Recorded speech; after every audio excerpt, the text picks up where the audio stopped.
둘, 셋.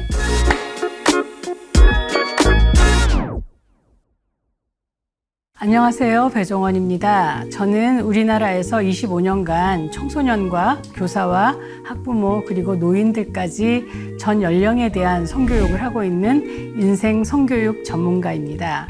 아마 여러분들이 얼마 전에 유키즈 온 더 블럭이라는 방송에서 세종대학교 광클 수업의 성과문화의 교수로 저를 보셨을 텐데요. 제가 요번에 새로 성교육 책을 냈거든요. 제목은 배종원 교수의 10대를 위한 자존감 성교육입니다. 책을 여러분들이 자녀와 같이 보시고 자녀와 성에 대한 이야기를 해주셨으면 좋겠고요. 그럴 때 여러분들이 미리 좀 알아두실 만한 혹은 왜 궁금해 하실 만한 그런 이야기들을 하려고 오늘 이 자리를 만들었습니다.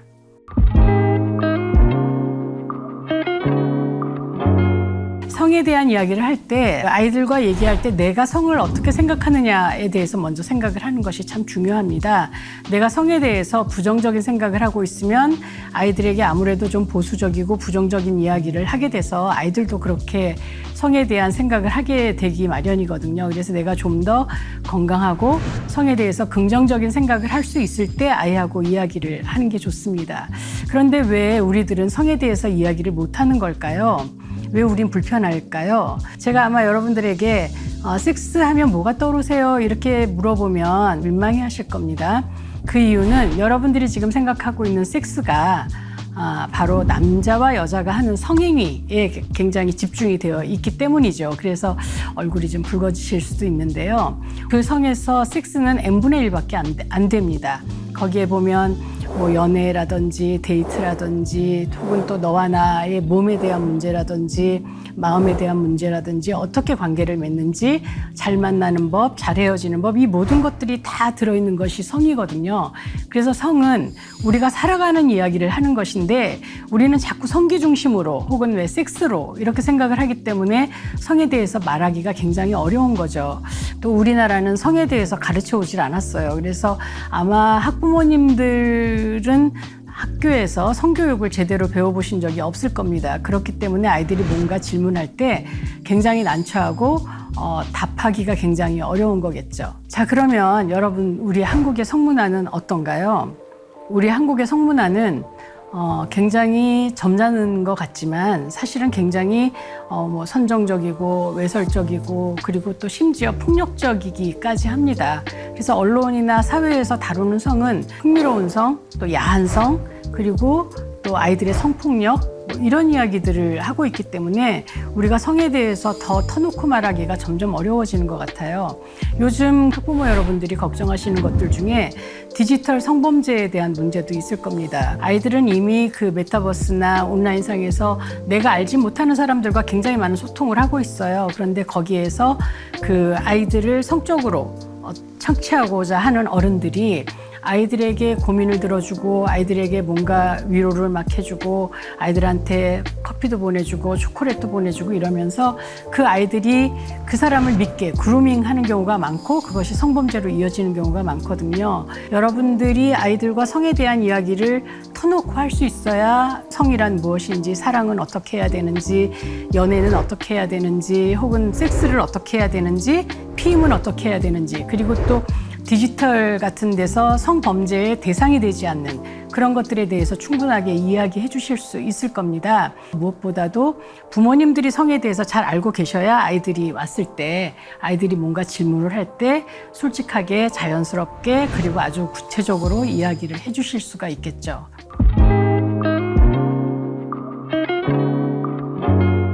성교육을 해야 된다라는 생각은 많이 하고 계실 거예요. 그런데 하기가 참 어렵죠. 그리고 또 요즘은 성교육을 하면 섹스를 오히려 부추기는 거 아니야? 괜히 호기심을 막 더 일으켜서 아이들이 관심이 없는 애들까지 섹스를 하게 한다든지 뭐 그쪽에 관심을 갖게 한다든지 하는 거 아니야? 라는 걱정을 많이 하실 거예요. 그런데 성에 대해서 알면 알수록 훨씬 더 그 자기를 잘 관리할 수가 있다라는 거죠.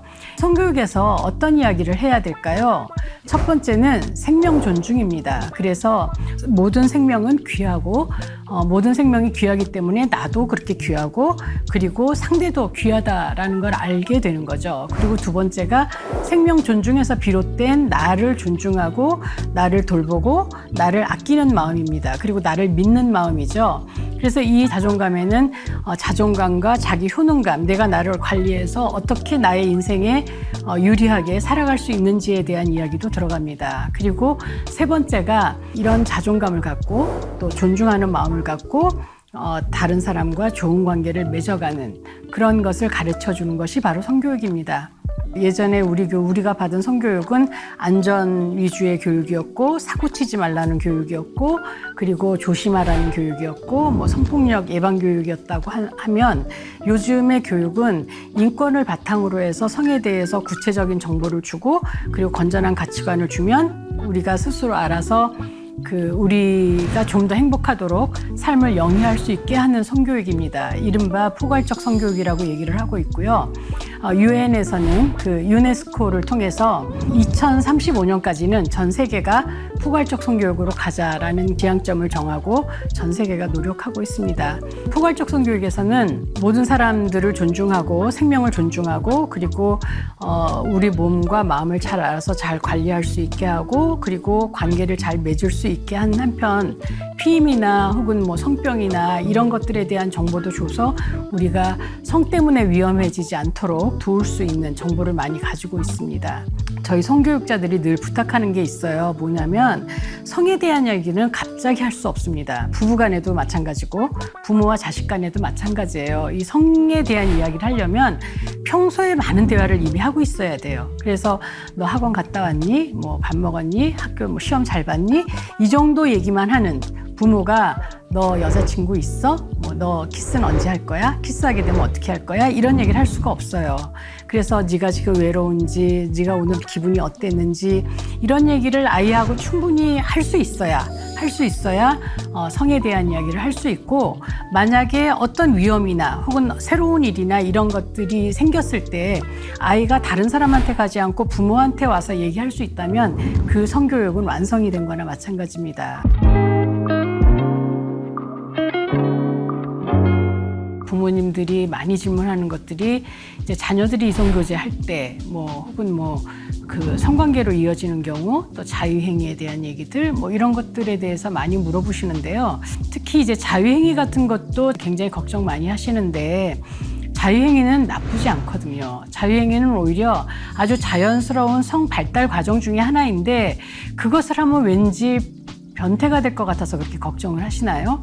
그러니까 그 자유행위 하면 예전부터 굉장히 많은 속설이 있었어요. 뭐 다크서클이 생긴다, 뭐 손에 털이 난다, 키가 안 자란다, 뭐 이런 얘기들이 굉장히 많았는데 이렇게 성을 금기로 가리키면 죄책감이 생겨요. 죄책감이 생기면 그게 강박이 되고 그게 많은 사회는 변태들이 많은 사회가 되는 겁니다. 자유행위는요 아주 자연스러운 행위고 우리의 어떤 성감 개발이나 성적 긴장을 해소하는데 아주 좋은 방법이거든요. 그래서 자유행위에 대해서 부담을 부모님들조차 가지지 않으셨으면 좋겠어요.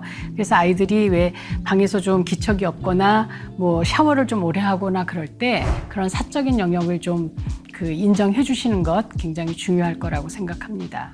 이성교제도 마찬가지인 것 같아요. 여러분들은 자녀들의 이성교제가 왜 걱정이 되세요? 아마 여러분들이 청소년기에 이성교제 하면서 거기에 빠져서 공부할 시간도 잃고 그랬다고 생각하시나요?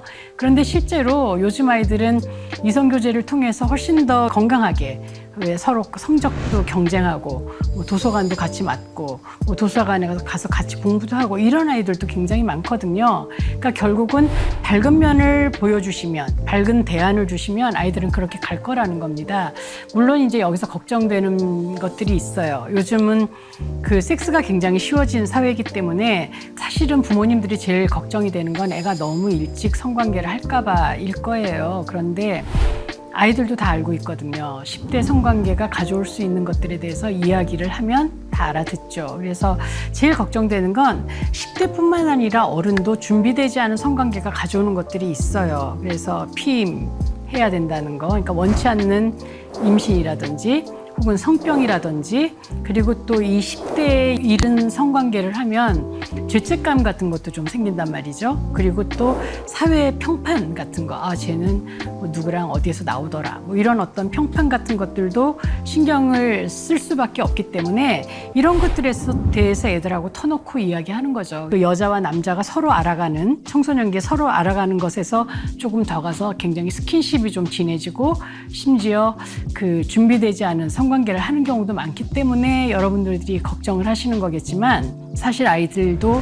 생각하는 존재죠. 그래서 이 첫 경험에 대해서 부모님하고 이야기할 수 있으면, 서로 좋아하게 되면 자꾸 왜 손잡고 싶고 스킨십하고 싶고 이렇다는 얘기를 아이들하고 할 수 있으면, 첫 경험을 준비하지 않고 일어나는 것에 대해서 우린 조금 더 예방할 수 있을 겁니다. 첫 경험에 대해서 아이들하고 얘기하면 그것이 아이들한테 호기심을 이렇게 막 북돋는 것이 아니라, 아이들이 첫 경험에 대해서 생각하게 되고, 그리고 그것에 대해서 준비할 수 있다라는 거죠. 첫 경험에 대해서 아이와 부모가 이야기를 하고, 그리고 부모님이 너무 어렸을 때 첫 경험하지 않았으면 좋겠다라고 얘기를 하면, 그렇게 이야기를 들은 아이들은 첫 경험이 미뤄진다라는 연구 결과가 있어요. 그래서 부모님들이 이 첫 경험에 대해서도 아이들하고 얘기하면 좋은데, 뜬금없이 얘기할 수는 없잖아요. 그렇죠? 그러니까 여러분들이 아이하고 지나면서 뭐 책을 본다든지, 혹은 왜 그 TV 드라마를 본다든지, 혹은 요즘은 왜 연애 리얼리티 프로그램이 많잖아요. 이런 것들 아이하고 보면서 너는 언제쯤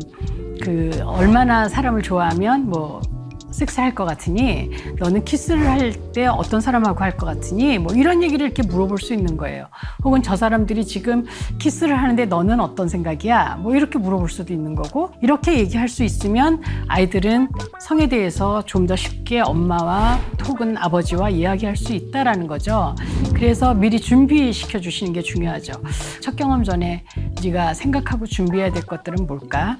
네가 지금 그 사람을 충분하게 생각하는지, 그리고 그 사람이 이 섹스만 생각하는 거 아닌지, 정말 너랑 좋아서 그러는 건지, 그리고 만약 그렇다 하더라도 이 섹스가 우리 관계에 어떤 영향을 미칠지도 좀 생각을 해야 될 거고, 막상 한다고 하면 좀 더 존중받는 환경에서 했으면 좋겠고, 피임을 준비를 해야 될 것이고, 그리고 성병에 대한 생각도 해야 될 거라는 것도 이야기를 해주셔야 됩니다. 그 사람을 충분히 알고 내가 준비가 된 후에 하는 것이 좋으니까, 아이들한테 그런 어떤 정지선에 대한 이야기를 좀 해보도록 하는 것도 중요하죠. 그래서 너는 사랑하면 어디까지 할 수 있니? 라는 얘기를 둘이 하게 하는 것도 중요한데, 이것은 사실 부모랑 계속 얘기를 하면 아이가 자기 남자친구나 여자친구하고도 할 수 있을 거라고 생각해요. 그래서 정지선에 대한 얘기도 좀 해보는 거죠. 너는 어디까지 할 수 있니? 이런 얘기도 해보고, 여러분은 아이하고 피임에 대한 얘기, 성병 예방에 대한 얘기, 또 HPV 예방 백신에 대한 얘기도 할 수 있어야 된다는 겁니다. 그래서 아이들과 같이 얘기를 해야 되는 피임은 어떤 것들이 있을까요? 아이들이 쓸 수 있는 피임은 어떤 것이 있을까요? 피임은 뭐 호르몬제를 사용하는 방법도 있고, 차단식 방법도 있고, 몸에 넣는 뭐 임플라논이나 혹은 뭐 IUD, 루프라고 보통 얘기하죠. 그런 것들을 사용할 수 있을 텐데, 아마 청소년들이 루프를 쓰거나 임플라논을 쓰기는 어려울 것 같고, 또 경구용 피임약을 먹기도 좀 어려울 것 같아요. 피임을 위해서 피임약을 먹는다는 건 아이들도 좀 불편할 것 같고 좀 걱정이 되실 것 같으니까, 콘돔을 사용하는 방법에 대해서, 혹은 콘돔을 어떻게 사야 하는지, 그리고 콘돔 어떻게 써야 되는지, 그런 정확한 사용법에 대해서 이야기를 해보시는 것도 좋을 것 같아요. 전에 어떤 방송에서 이제 이런 그 부모님들을 모시고 성교육을 한 적이 있는데, 그때 그 중학생을 두신 한 아버지께서 아들하고 이제 성교육을 해보시는 프로그램에서 이 콘돔 정확하게 끼우는 법을 가르쳐 주시더라고요. 근데 그것을 나누고 나서 그 아버지와 아들이 굉장히 사이가 돈독해졌어요. 막 농담도 하고 막 이러면서. 그러고 나서는 성병 얘기도 굉장히 쉽게 하고, 성관계 얘기도 쉽게 하고, 이런 걸 봤는데, 일단 부모님이 마음을 열고 아이와 성에 대한 이야기하는 것이 중요하죠. 그리고 이제 그 구체적인 방법으로서 콘돔 어떻게 사야 되는지, 콘돔을 어떻게 사용하는 것이 바른 것인지, 이런 이야기를 할 수 있어야 되고, 또 여자아이들한테는 콘돔이 없으면 네 몸에 굉장히 위험한 일이 네가 감당하기가 어려운 일들이 벌어질 수 있으니 콘돔 꼭 사용해야 되고 상대가 콘돔을 안 쓴다고 한다면 개람은 절대로 해선 안 돼. 이런 얘기도 같이 나눌 수 있을 거라고 생각해요. 성병에 대한 얘기도 좀 해주시고 콘돔이 성병 예방을 100%는 아니지만 좀 할 수 있다라는 얘기도 해주시고 또 성병의 종류에는 그게 왜 나를 죽일 수 있는 에이즈라든지 혹은 뭐 HPV 같은 것도 이것이 자궁 경부암으로 발전을 하면 나를 죽일 수도 있는 거죠. HPV는 요즘 굉장히 많은 이 질문을 받는 거거든요. 원래 HPV는 인유두종 바이러스입니다. 그래서 이 바이러스 중에 자궁암으로 경부암으로 발전할 수 있는 바이러스가 같은 그 안에 속해 있기 때문에 자궁경부암 예방 백신이라고 얘기를 했는데요. 사실은 남자들이 감염원이고 남자들이 무증상으로 HPV를 갖는 경우가 많고 그리고 남자들도 그게 성기곤지름이나 콘딜로마로 이 성병으로 나타나는 경우가 많기 때문에 남자들도 이 예방 백신을 맞는 건 굉장히 필요합니다. 그래서 요즘은 자궁경부암 예방 백신이라고 하지 않고 인유두종 예방 백신으로 이름을 바꿨어요. 그러니까 남자들이 자궁암이라고 얘기를 하면 자기네가 자궁이 없으니까 관심을 안 가지니까 인유두종으로 바꿨거든요. 이 HPV 예방 백신은 맞으시는 게 좋습니다. 그래서 12세 미만은 나라에서 무료로 해주고요. 그 이전 이후에도 성관계를 하고 있거나 자녀를 낳아서 성생활 계속 하고 있는 분들도 그리고 여자도 남자도 다 맞는 것이 좋습니다.